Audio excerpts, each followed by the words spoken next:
Salam alaikum à tous et à toutes.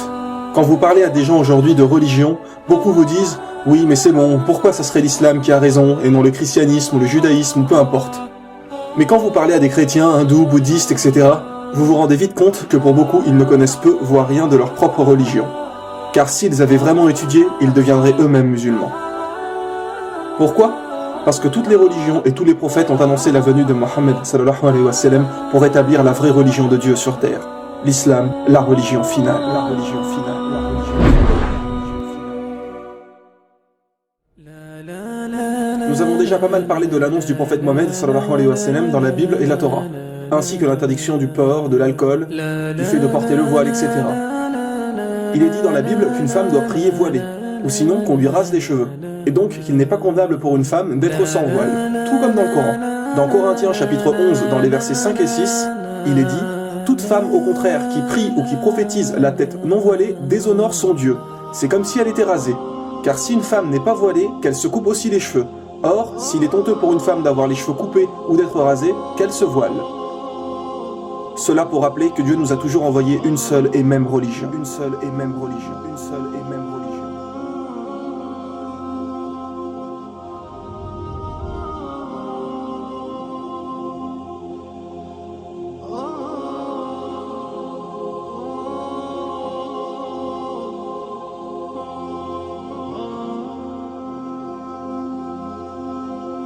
Et comme il avait été dit dans la saison 2, pour toutes les grandes religions, elles portent le nom d'un peuple ou de quelqu'un, sauf l'islam. L'islam veut dire faire ce que Dieu nous demande, alors que les autres noms ont été inventés suite à quelqu'un généralement. Le christianisme pour Jésus-Christ. Donc quoi, avant Jésus, la religion de Dieu n'existait pas? Bien sûr que si, ce n'est que suite à Jésus qu'ils ont inventé le christianisme. Idem pour le judaïsme, le peuple de Judée, l'hindouisme. L'étymologie du mot hindou vient de hindou en langue persane, qui est une rivière qu'ils considèrent comme sacrée. Le nom fait en fait référence au peuple qui vit là-bas. Le bouddhisme avec Bouddha. Le prophète Bouddha, qui en réalité s'appelait Gautama, n'a été appelé Bouddha qu'après sa révélation. Car Bouddha veut dire recevoir une révélation, un éveil. Et aujourd'hui, tout le monde vénère des statues de Bouddha, alors que celui-ci n'a jamais réclamé la divinité. Gautama n'a jamais dit ça. Ce n'est qu'après sa mort que les gens ont commencé à lui vouer un culte. Et si vous étudiez vraiment sa vie et ses enseignements, vous ne verrez pas de différence entre l'islam et le bouddhisme.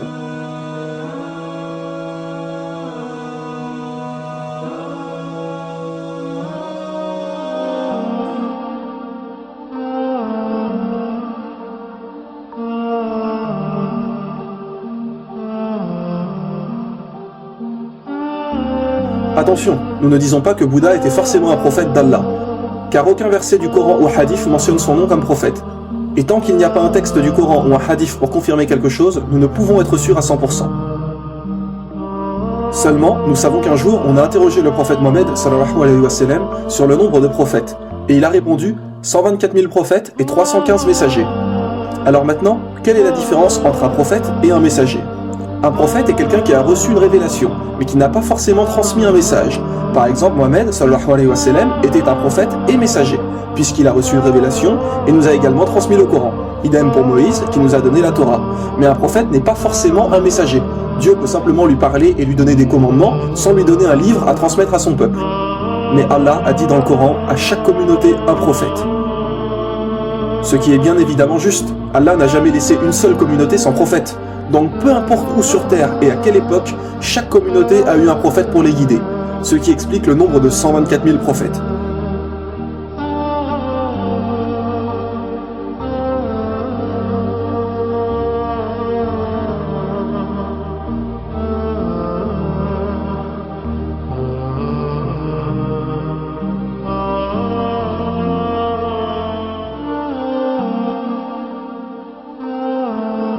Donc, il est tout à fait possible que Bouddha était un prophète.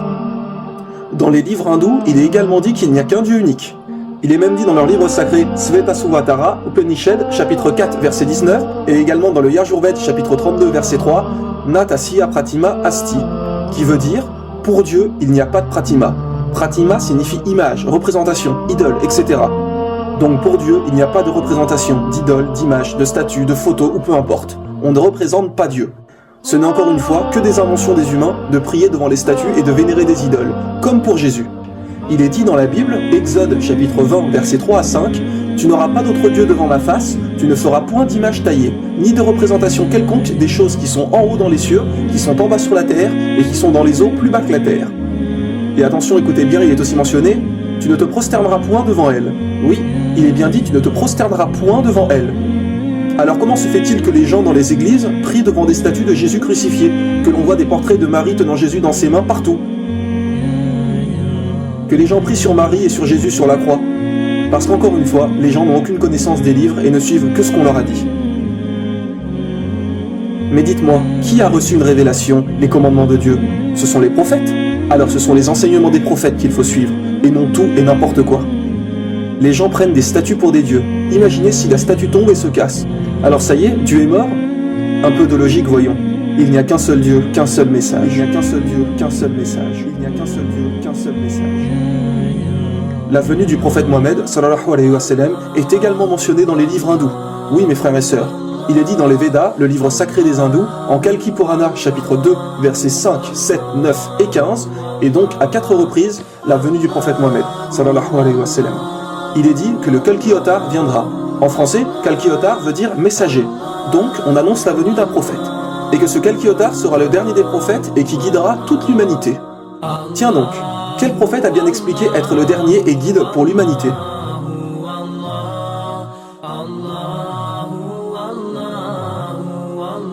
Il est dit que le nom du père de ce prophète serait Vishnuash, qui veut dire serviteur de Dieu. Bien évidemment, il parlait la langue hindoue. Mais si on le traduit en arabe, Vishnuash veut dire Abdallah. Et que veut dire Abdallah? Cela veut dire serviteur de Dieu.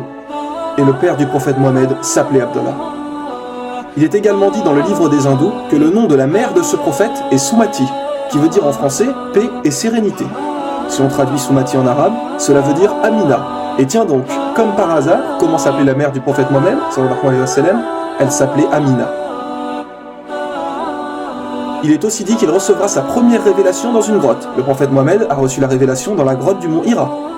Qu'il aura 4 grands compagnons, référence sûrement aux 4 califes bien guidés. Numéro 1, Abu Bakr, numéro 2, Omar ibn Khattab, numéro 3, Othman, et numéro 4, Ali.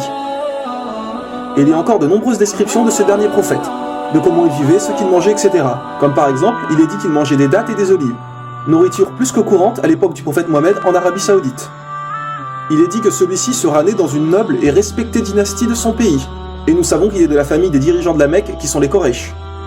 Mais que faut-il de plus pour comprendre? Pour ceux qui disent que les hindous pensent que ce prophète annoncé n'est pas encore venu, sachez qu'il est mentionné que ce prophète mènera des batailles au sabre, à l'arc et qu'il aura des chevaux. Alors qu'à notre époque, les batailles sont plus avec des armes à feu, avions, chars, etc. Alors mes frères et sœurs, vraiment, que faut-il de plus pour comprendre? Mohammed sallallahu alayhi wa sallam a été annoncé, et il faut le suivre. Comme dit Jésus, il est celui qui vous guidera dans toute la vérité, dans toute la vérité, dans toute la vérité, dans toute la vérité. L'islam est la religion de Dieu, la religion originale, la religion finale, la religion finale, la religion finale, la religion finale.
В те времена, когда он закладывался, он был заложен именно как очень стойкое, очень жизнестойкое, крепкое учение, которое способно выдержать любые ситуации изменения в мире.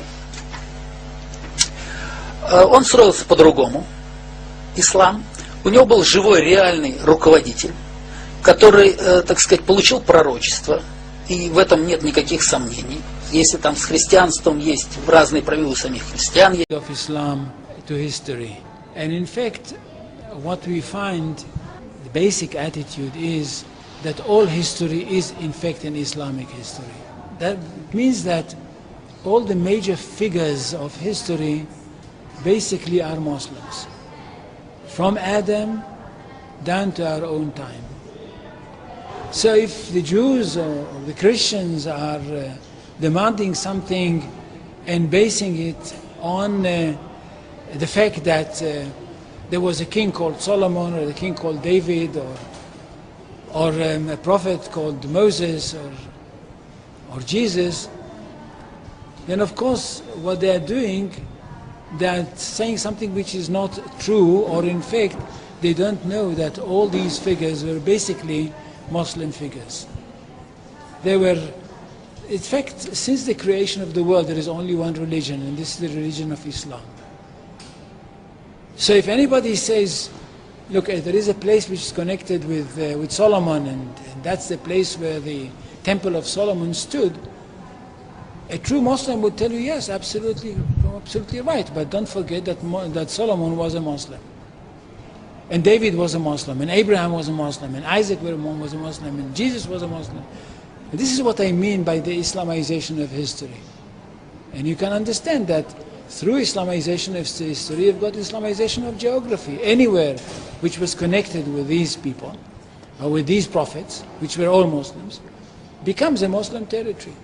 And therefore, when Islam was not in that area before Muhammad came to it, but it should have been there. In that area, I mean in the Middle East or other parts outside the Middle East, which are now Muslim parts. Any place like this had to be freed, not to be conquered, had to be liberated.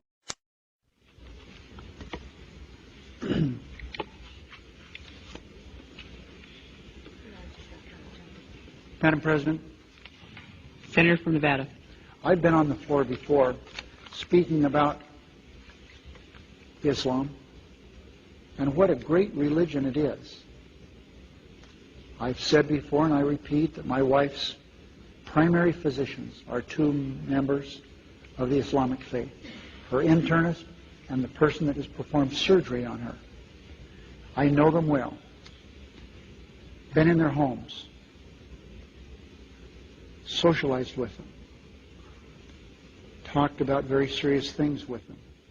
We've helped each other with family problems. I've been to the new mosque with them in Las Vegas. They're wonderful people with great families. And I've come to realize that Islam is a good religion. It's a good way of life. People have a good health code, as their religion dictates, and they have great spiritual values, as their religion dictates.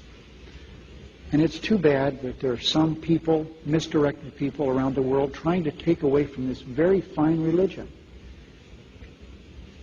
I believe that they cannot give this religion a bad name. I think that the power of this religion and the power of the people in this religion will overcome these evil people who are using this fine religion to do bad things to innocent people.